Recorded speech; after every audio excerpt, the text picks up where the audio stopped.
अस्सलाम वालेकुम, hello and welcome to sports room. मैं हूं आपका मेज़बान Najibul Hasnain. 48 teams, 39 days, 16 venues and 1 champion.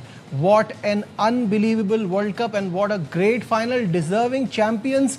एक ऐसी टीम जो शुरू से अपना बिल्डअप बनाती रही और फाइनल में जाके एक वन साइडेड मुकाबला, जिन्होंने मैच नहीं देखा वो ये सोचेंगे कि ये स्कोर लाइन 1-0 की इसको वन साइडेड नहीं बताती, लेकिन जिस तरह का मुकाबला हुआ कंप्लीटली वन साइडेड था।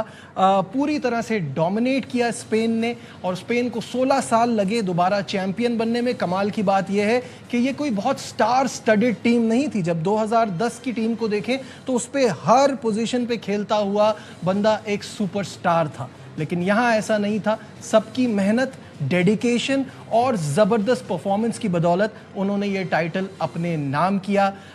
जितनी तारीफ़ की जाए कम है। मेरे साथ स्टूडियो में मौजूद हैं इस सीज़न में one last time Ali Tayyab. अस्सलाम वालेकुम, वेलकम टू द शो। वालेकुम अस्सलाम। ज़बरदस्त परफॉर्मेंस रही, डिजर्व्ड विनर्स जिसको मैं कहूँगा। जिस तरह अभी आपने जैसे बताया कि the way they build up, आप होते हैं ना कि you mature into the tournament, और इस टीम में कोई ऐसा सिवाय रॉड्री के सुपरस्टार नहीं है। अगर हम फुटबॉल में बात करते हैं स्ट्राइकर्स, वहाँ एम्बापे, वहाँ विनीसियस जूनियर, वहाँ हालैंड, इनके पास कोई जिसको बोलते हैं ना वर्ल्ड क्लास सर्टिफाइड स्ट्राइकर नहीं। देखिए लमील यमाल अभी बन रहा है, he is just 19 years old. आपको वो चीज दिखाई देती है उसके अंदर। राइट पे खेलते हैं। ओयारसेबल को देखें तो he is not in the elite bracket of elite strikers, लेकिन ये टीम एज अ टीम खेली है। It's a team sport. जिस तरह उन्होंने मिलके, जैसे अभी हम पैकेज में भी देख रहे थे कि Argentina was nowhere in the game.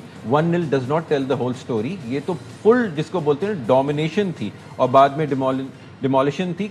इसका स्कोर 2 या 3-0 तो होना ही चाहिए था। इसका अंदाजा सिर्फ इस बात से होता है कि during these 90 minutes and then the first half of the extra time, इसके बीच में एक अटेम्प्ट ऑन गोल था ही नहीं। शॉट ऑन टारगेट तो छोड़ दें, अटेम्प्ट भी नहीं किया। तो बेसिकली जो सवाल है अली, और बहुत सारे लोग ये जानना चाह रहे हैं, what was the game plan? Argentina क्या सोच कर आई थी कि 90 मिनट्स गुजारेंगे, एक्स्ट्रा टाइम गुजारेंगे, पेनल्टीज पे बात लेके जाएंगे, क्योंकि ये चीज नजर नहीं आई उनके। अब इसको ब्रेक डाउन करते हैं। हम जब इस मैच को प्रीव्यू कर रहे थे तो मैंने आपको ये बात बोली थी कि स्पेन तो यही काउंटर प्रेस खेलेगा और अपने पोजीशन बेस्ड फुटबॉल खेलेगा। They will lose position, they gonna win position, recycle the ball and come back. अब अर्जेंटीना की आप बात करें, अब अर्जेंटीना के परफॉर्मेंस को और उनकी टैक्टिक्स को असेस करने के लिए हमें अर्जेंटीना का पैटर्न देखना पड़ेगा कि पिछले गेमों में, इंग्लैंड के मैच में, उससे पहले स्विट्जरलैंड के मैच में, उससे पहले वाले मैच में जो कोबो वर्डे वाला मैच है, ये क्या, इजिप्ट वाले मैच में क्या करते आ रहे हैं। They were trailing in almost all of those matches. अगर आप उनका वो देखें, they had to come from behind. आपने उस दिन भी कहा था ना कि सबसे ज्यादा इन्होंने लेट ऑन गोल स्कोर किया। जब हम कह रहे थे ना कि इनको ये ख्याल आता नहीं है कि 80 मिनट से पहले भी गोल हो सकता है। उस वक्त जो है ये करते थे क्योंकि कहीं ना कहीं इनके पास उन टीम्स की अगेंस्ट सुपीरियरिटी थी। अगेंस्ट इंग्लैंड ने खुद कैपिचुलेट किया, नर्वस हो गया बिकॉज ऑफ द ओकेजन। लेकिन यहाँ स्पेन के साथ इनको पता था कि बहुत ज़्यादा क्वालिटी ऑपोजिशन है। टैक्टिक्स उनकी अपनी जगह। इन्होंने जो टैक्टिक्स अपनाई, इन्होंने क्या किया, man to man, pound for pound, team sheet पे हम नहीं कम्पीट कर सकते। हम काउंटर प्रेस को नहीं, तो हम क्या करेंगे, हम लो ब्लॉक खेलेंगे। We will sit back, pressure invite करेंगे। अगर हमें स्पेसेस मिली तो मेसी है हमारे पास, हुलियन अल्वारेज है, एंजो फर्नांडिस, हम काउंटर अटैक पे गोल कर सकते हैं। लेकिन स्पेन ने क्योंकि मिडफील्ड को इतना क्राउड किया हुआ था ना, आप देखें Marc Cucurella from the right and Lamine Yamal from the right और वो फ्रॉम द लेफ्ट, उनको अपने विंगर्स के साथ उन्होंने जोड़ लिया। जो 2 सेंटर बैक थे, लापोर्ट और कोबासी, उनके साथ रॉड्री, एक बेसिकली 3 मैन सेंटर डिफेंडर्स हो गए थे, और बाकी सारे उन्होंने इनको स्पेस ही नहीं दी। मैंने उस दिन भी ये बोला था इंग्लैंड इसलिए हारा था क्योंकि उन्होंने मेसी को स्पेस दी। जब मेसी को स्पेस ही नहीं मिली तो मेसी कुछ कर ही नहीं पाए। कैसे करते? टोटल 15 टचेस थे उनके पूरे इंटायर 120 मिनट में। मुझे देखिए बात ये कि जब हम यहाँ बैठ के ये बातें कर रहे हैं तो क्या अर्जेंटीना ये सोच कर नहीं आया था? उनको इस बात का आइडिया नहीं है कि उनकी जो डिफेंस है उसको वॉल की तरह से ट्रीट किया जा रहा है। एक गोल पूरे वर्ल्ड कप में, right from game 1 till final, सिर्फ एक गोल हुआ है उनके खिलाफ। This shows how strong their defence is. Very strong, और they had no option but to play for penalties. उन्होंने कहा लो ब्लॉक खेलेंगे, अगर नहीं भी होगा what we have to do is we have to drag, and penalties में anybody's game होता है। उनके लिए यही बहुत बड़ी होती है कि हमने स्पेन जैसी टीम को, और उन्होंने ऑलमोस्ट कर भी लिया था। ऑलमोस्ट आप देखें ये तो मैच बहुत पहले खत्म हो जाता अगर एमिलियानो मार्टिनेज के हीरोइक्स नहीं होते इन गोल। देयर इज वन प्लेयर जो फुटबॉल खेल रहा था उस पिच पे, वो अर्जेंटीना का गोलकीपर था। 10 attempts, it's a record, credit to him. क्या सेव्स किए हैं, स्पेशली जो लमीन यमाल को फ्री किक मिली थी वो बैंग ऑन टारगेट थी। तो गोलकीपिंग तो बहुत जबरदस्त। जब फेरन टोरेस और मिकेल मरीनो आए एज सब्स्टिट्यूट्स, उसके बाद हमें लगा कि Spain turn up the screw, game change हुआ। और उसके बाद भी जो है हमने देखा कि डीबो मार्टिनेज ने एक बहुत ज़बरदस्त सेव किया था, और एक फिर गोल हुआ था निको विलियम्स ने जो किया था, जो डिसअलाउ हो गया था। मतलब he was giving his all. बाकी मेसी अगेन डिसअपॉइंटमेंट। मैं अभी अर्जेंटीनियन प्लेयर्स के एटीट्यूड की तरफ, उनकी अप्रोच टुवर्ड लड़ाई कुश्ती तो बाद में आते हैं उसकी तरफ, लेकिन पहले जो हम बात कर रहे हैं, अभी आपने जो बात की ना मिकेल मेरिनो और फेरन टोरेस की, मैं कहता हूं कि यहाँ आपको मैनेजर को क्रेडिट देना बहुत ज़रूरी है, क्योंकि वो जो उनकी बात है ना वो कल साबित हुई। और इनफैक्ट पूरे इवेंट में लेटर ऑन ये साबित होती रही कि वो सब्स्टिट्यूट्स को जो कहते हैं ना कि ये मेरे सब्स्टिट्यूट्स नहीं है, ये मेरे फिनिशर्स हैं। और वो ये बात सही है कि उनके आने से कैसे गेम चेंज हो जाता है। मिकेल मरीनो जैसे मैंने आपको बताया, और ये क्या कहते हैं Ferran Torres and Nico Williams, उन्होंने जो डिसअलाउड गोल वो किया था। The score line fair reflection would have been कि 2-0 या 3-0 होता। एक गोल डिसअलाउ हुआ, एक उन्होंने खुद किया, ठीक है, और बाकी कुछ सेव्स हुए अच्छे। लेकिन टैक्टिक्स की बात थी। देखिए बात थी कि अर्जेंटीना के पास कोई जवाब नहीं था सिवाय इसके। पहले हाफ में तो आप देखें ना, दे वर चेसिंग शैडोज, वो तो बॉल के पीछे भाग रहे थे। और मेसी तो because of his age and he was preserving himself, उन्होंने तो ट्रैक बैक करने की भी जहमत नहीं की। ही वाज अपनी वो पोजीशन पे थे, इसीलिए उनके इतने मिनिमल टचेस थे और बिल्कुल इम्पैक्ट उनका वो नहीं था। जहां तक अप्रोच स्पेन की बात है, देखिए there was only one team in the match that was playing football and that wanted to win. Attack पे अटैक, हमलों पे हमले, ताबड़तोड़ हमले। एक टाइम पे तो सेकंड हाफ में तो इतने हो रहे थे कि मतलब अर्जेंटीना को समझ नहीं आ रहा था कि वो क्या करें। बट इट वाज इनएविटेबल कि गोल तो होना ही है, क्योंकि जितने हमले हो रहे थे और जितने अटैक्स हो रहे थे और जितनी जिसे कहते हैं ना every metric of the game dominate किया है स्पेन ने। उस दिन हमने यही बात बोली थी ना इंग्लैंड और अर्जेंटीना वाले मैच में कि टॉमस टूकल के पास प्लान बी क्या था। लियोनेल स्कलोनी एक वर्ल्ड कप विनिंग कोच है, इन्होंने 2022 में अर्जेंटीना, आपके पास प्लान बी क्या था? एक आपकी टैक्टिक नहीं चल रही है तो आप क्या करते? कि आप अगर ये काउंटर प्रेस वापस उनको करते, अपने प्लेयर्स कमिट करते, तो स्पेन के पास इतनी क्वालिटी और पेस है कि इनको पता था कि हमें जो है गोल्स होने थे, इसलिए इन्होंने डिफेंसिव खेला। देयर ओनली चांस, क्योंकि देखिए quality of the teams, I am sorry मैं ऐसा बोलूंगा, लेकिन जमीन आसमान का फर्क था। ठीक है, अगर वो, मैंने कहा ना कि अगर मैन टू मैन आप कंपेयर करें, तो अगर वो ओपन स्टाइल ऑफ फुटबॉल खेलते तो this could have been a 4-5। मुझे ऐसा लगता है कि जो हम शुरू से बात कर रहे थे, they were playing for penalties, no doubt about it। जो हम शुरू से बात कर रहे थे, एक अच्छा फाइनल जो होना था वो फ्रांस और स्पेन का ही बनता था, बिकॉज वही एक टीम थी जो उनके साथ टक्कर का मुकाबला कर सकती थी, जिसको वो हरा कर आए हुए थे, that's it.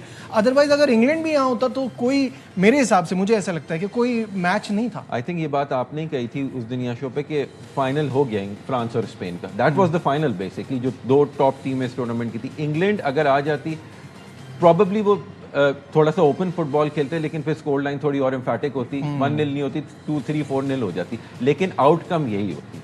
The quality England की भी, कंपोजर, देखिए Spain second world cup in 16 years, एक मेच्योरिटी, एक मेंटालिटी होती है ना टीम की, they have been there, they have done that. England के पास वो कंपोजर, और this is the defending champion Ali, इससे हम बेटर फुटबॉल एक्सपेक्ट कर रहे थे। अगर आप देखें ना, कल का फाइनल एक तरह से एक बड़ी आइडियल सिचुएशन थी। एक कोपा अमेरिका विनर है, एक यूरो चैंपियन है, तो वी वांटेड बराबरी का मुकाबला। देखिए बात ये कि अगर आप on the balance of play देखें, तो ये मेरा अपना जाती ओपिनियन है अगेन, क्योंकि मैं पूरा टूर्नामेंट को बहुत क्रिटिकल आई से देख रहा था। मेरी नज़र में तो Argentina did not deserve to be in the final.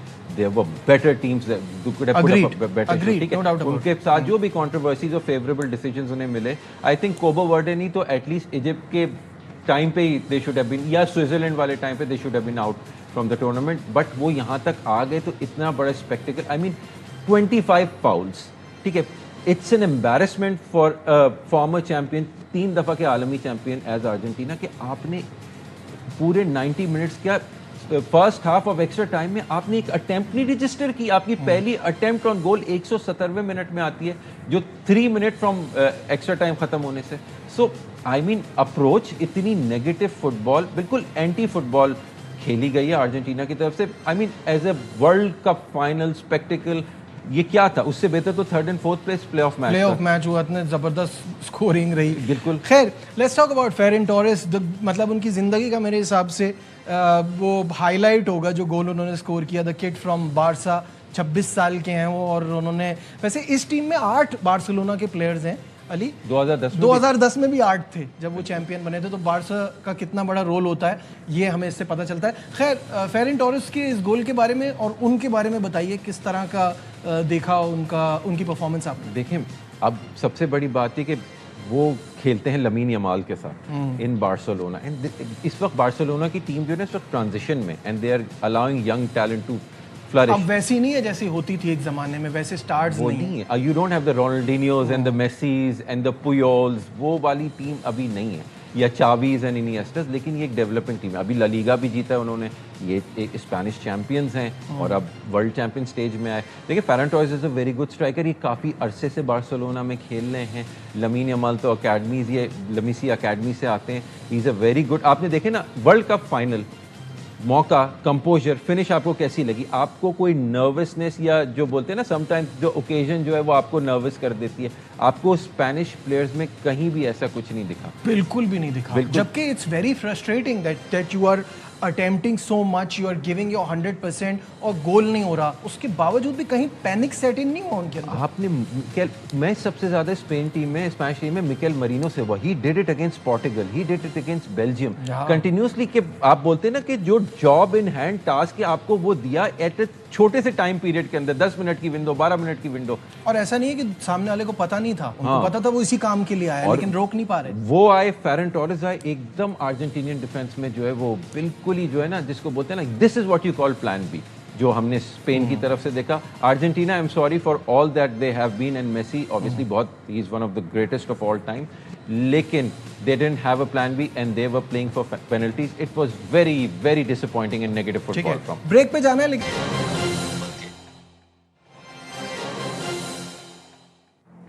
glad to have you back once again to Sports Room। और Spanish team, the world champion Spain, वापस पहुंच गई है। कुछ मनाजिर आपको वहां से दिखाते हैं। ये टीम जो है वो स्पेन वापस पहुंच गई है और ऑब्वियसली इनका शानदार इस्तकबाल होगा। The winners of the world cup 2026।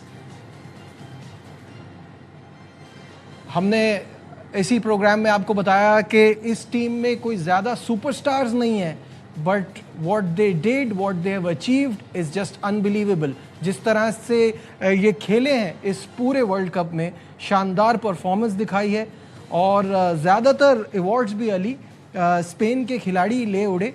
जैसे कि आपने कहा कि जब मैंने ये बात कही थी कि ज़्यादा सुपरस्टार नहीं है, तो आपने कहा रॉड्री के अलावा, तो रॉड्री इनके कप्तान, गोल्डन बॉल विनर रहे। क्या शानदार परफॉर्मेंस रही इनकी। सिमोन गोलकीपर, सीमोन गोलकीपर इनके, बहुत ही ब्रिलियंट परफॉर्मेंस उनकी तरफ से। ऑब्वियसली उनको वो डिफेंस का सपोर्ट भी है।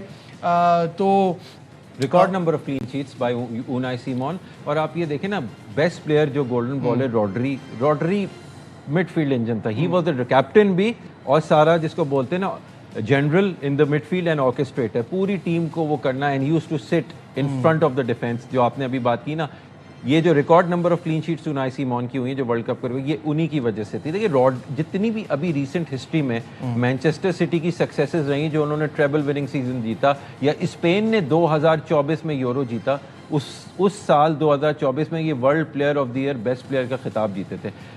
उसके बाद फिर इनको ACL इंजरी हुई और ये तकरीबन पूरा साल बाहर रहे, और इनका पिछला सीजन इतना अच्छा नहीं मैन सिटी के, लेकिन looks like he is back and he is probably moving to Real Madrid, और वहाँ पे जाके फिर ये अपना करेंगे। तो अभी is one of the best players in the world. अब हमें ये देखना है कि इस साल जो है बैलोन डोर विनर स्पेन की टीम में से ही होगा। बिल्कुल ऐसा ही लगता है। और जब हम अवार्ड्स की बात कर रहे हैं तो Cubarsi, best young player, only 19 years, so mature of his age। आप बार्सिलोना में इनका इतना अच्छा सीजन रहा और वही उन्होंने जो है रेप्लिकेट किया। देखिए ना, हमने अभी बात की थी कि ये टीम एज अ टीम खेली, इट्स अ यंग टीम, जैसे यंग 8 प्लेयर्स बार्सिलोना के, young Barcelona team, but you got certain elements जो कि बहुत मेच्योर भी हैं। लाइक रॉड्री की हमने बात की, या निको विलियम्स की बात की, या मिकेल मरीनो की बात की। ये वो मैच्योर है, लेकिन द फ्लेयर ऑफ यमाल या द फ्लेयर ऑफ कुबासी, ये जो यंग खिलाड़ी हैं आपके, उन्होंने मिल के पेड्री हो गए, मतलब पेड्री भी Barcelona. So I mean it's a very good mix team sport मिल के। और हमने देखे शुरू में भी नजीब ये चीज़ प्रिडिक्ट की थी कि Spain is going to be one of the semifinalist, देखो जिस तरह उनका वो था। बट इतनी क्लिनिकल परफॉर्मेंस देखे ना, मैंने अभी शुरू में आपको बताया था कि how you grow in the tournament, वो they peaked at the right time. और उस पीक का हमने जो पूरी जो हमने वो एविडेंस देखी थी वो अगेंस्ट फ्रांस देखी थी कि फ्रांस जैसी टीम को उन्होंने कैसे नलिफाई किया। जिस तरह किलियन एम्बापे और उनके ट्रूप्स जो हैं, इन उस्मान डेम्बेले, माइकल ओलीसे की कितनी बात हो रही थी कि वो किस तरह Spain made them look very average. बिल्कुल सही बात है। और फेयर प्ले अवार्ड भी इसी स्पेन की टीम को मिला, जबकि कल के मैच में हमने देखा अर्जेंटीना की तरफ से बड़ा अग्रेशन शो किया इन the game, during the game and after the game भी। जो जिस तरह की चीज़ें हो रही थी वो सूट नहीं करती। देखिए थर्ड पोजीशन वाले मैच में हमने देखा कि वहाँ हर्डल्स बने हुए थे, सब ने एक दूसरे से बड़ा हैंडशेक किया, बड़ा ज़बरदस्त रहा।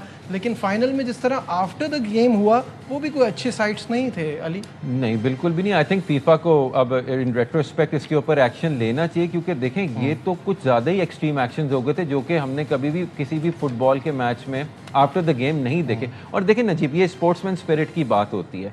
कोई एक टीम चैंपियन बनी और ये सिर्फ फुटबॉल की बात नहीं, क्रिकेट हर स्पोर्ट में होता है कि इट्स वेरी नेचुरल कि सारे कोचिंग स्टाफ, सब्स्टिट्यूट प्लेयर्स वो पूरे पिच इन्वेजन करते हैं, तो आप उनकी मोमेंट में उनको सेलिब्रेट करने दें। उन्होंने वर्ल्ड कप जीता है fair and square, deserved winners. और उसके बाद जो हमने अर्जेंटीनियंस की तरफ से एंटिक्स देखे, मतलब it is against the spirit of the sport, against sportsman spirit. मतलब बहुत ज़्यादा डिसअपॉइंटिंग, एक तो परफॉर्मेंस डिसअपॉइंटिंग थी, उससे ज़्यादा ये अर्जेंटीनियंस का जो है वो एटीट्यूड और उनके जो एक्शन थे वो डिसअपॉइंटिंग थे। And I am very disappointed in Lionel Messi also, by the way. जिस तरह के वो एक सीनियर खिलाड़ी थे जो उनकी वो थी, वो हमें अच्छा इस मैच से हटके हमें ऑब्वियसली गोल्डन बूट विनर की बात करनी चाहिए। एम्बापे फ्रांस के कप्तान 10 गोल्स किए और बैक टू बैक 2 बार, पिछले वर्ल्ड कप में भी इस बार भी गोल्डन बूट विनर रहे। मेसी फाइनल में कोई गोल नहीं कर पाए तो वो ज़ाहिर है पीछे रह गए, और एम्बापे इस वर्ल्ड कप में आगे निकल गए गोल्स के एतबार से।